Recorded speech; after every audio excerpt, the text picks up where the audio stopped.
चलिए जानते हैं उत्तर प्रदेश की बड़ी महत्वपूर्ण और सेलेक्टेड खबरों को कुछ ही मिनटों में। तापमान में गिरावट से स्कूलों के समय में बदलाव। 18 दिसंबर को कड़ाके की ठंड और घने कोहरे को देखते हुए उत्तर प्रदेश के कई जिलों में स्कूलों के समय में बदलाव किया गया। प्राथमिक और माध्यमिक स्कूलों के संचालन को देर से शुरू करने का निर्णय लिया गया ताकि बच्चों को ठंड से बचाया जा सके। शिक्षा विभाग ने जिला प्रशासन को स्थानीय मौसम के अनुसार निर्णय लेने की छूट दी है। अभिभावकों ने इस फैसले का स्वागत किया है। वहीं शिक्षकों को ऑनलाइन और वैकल्पिक शिक्षण व्यवस्था बनाए रखने के निर्देश दिए गए हैं। सरकार ने ये भी स्पष्ट किया है कि बच्चों की सुरक्षा सर्वोपरि है और मौसम सामान्य होने तक आवश्यक कदम उठाए जाएंगे। विधानसभा सत्र को लेकर सरकार की रणनीति। जी हां, बता दें 18 दिसंबर को उत्तर प्रदेश सरकार ने आगामी विधानसभा सत्र की तैयारियों को अंतिम रूप देना शुरू किया। मुख्यमंत्री योगी आदित्यनाथ ने मंत्रियों और वरिष्ठ अधिकारियों के साथ बैठकर विधायी एजेंडे की समीक्षा की। बैठक में कानून व्यवस्था, विकास योजनाओं और बजट से जुड़े मुद्दों पर चर्चा हुई। विपक्ष द्वारा महंगाई, बेरोजगारी और किसानों के मुद्दों को उठाने की संभावना को देखते हुए सरकार ने तथ्यों और आंकड़ों के साथ जवाब देने की रणनीति बनाई है। वहीं बता दें कि सत्ता पक्ष का जोर कानून व्यवस्था में सुधार, निवेश और इंफ्रास्ट्रक्चर विकास को प्रमुख उपलब्धि के रूप में पेश करने पर रहेगा। राजनीतिक विश्लेषकों का मानना है कि ये सत्र आगामी चुनावी माहौल को देखते हुए अहम साबित होगा। सरकार जन कल्याणकारी योजनाओं की प्रगति रिपोर्ट भी सदन में रखने की तैयारी कर रही है, जिससे विपक्ष के हमलों को कमजोर किया जा सके।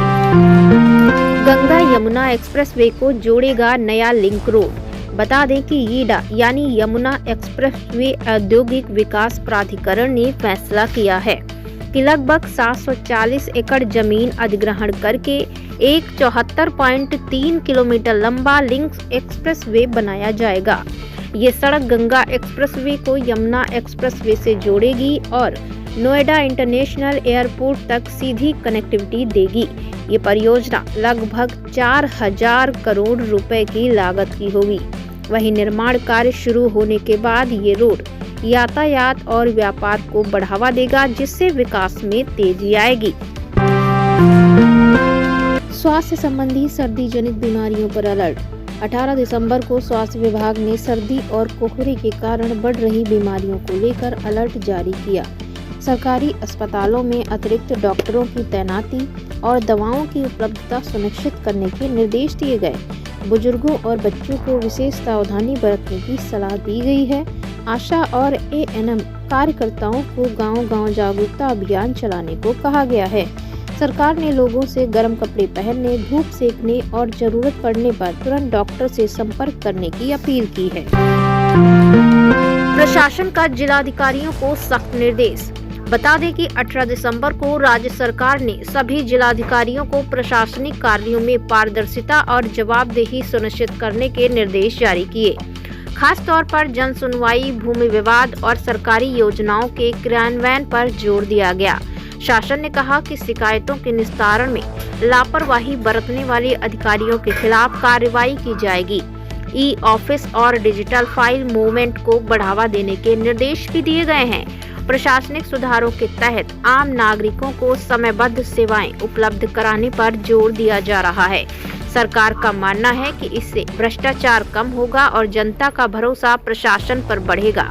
जिलों में नियमित समीक्षा बैठकें करने और फील्ड विजिट बढ़ाने के निर्देश भी शामिल हैं।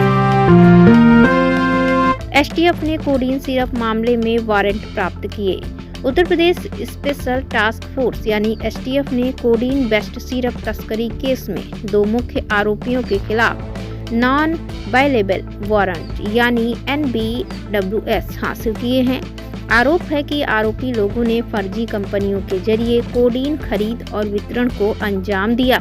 इससे राज्य में शराब और ड्रग तस्करी विरोधी ऑपरेशन में महत्वपूर्ण प्रगति हुई है।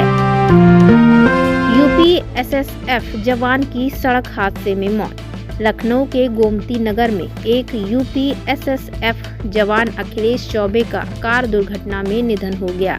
उन्हें एक तेज रफ्तार कार ने टक्कर मार दी। घटना के बाद पुलिस ने चालक को हिरासत में लिया और एफआईआर दर्ज की गई। जवान परिवार के साथ पीछे छूट गए, जिससे सुरक्षा बलों में भारी दुख है।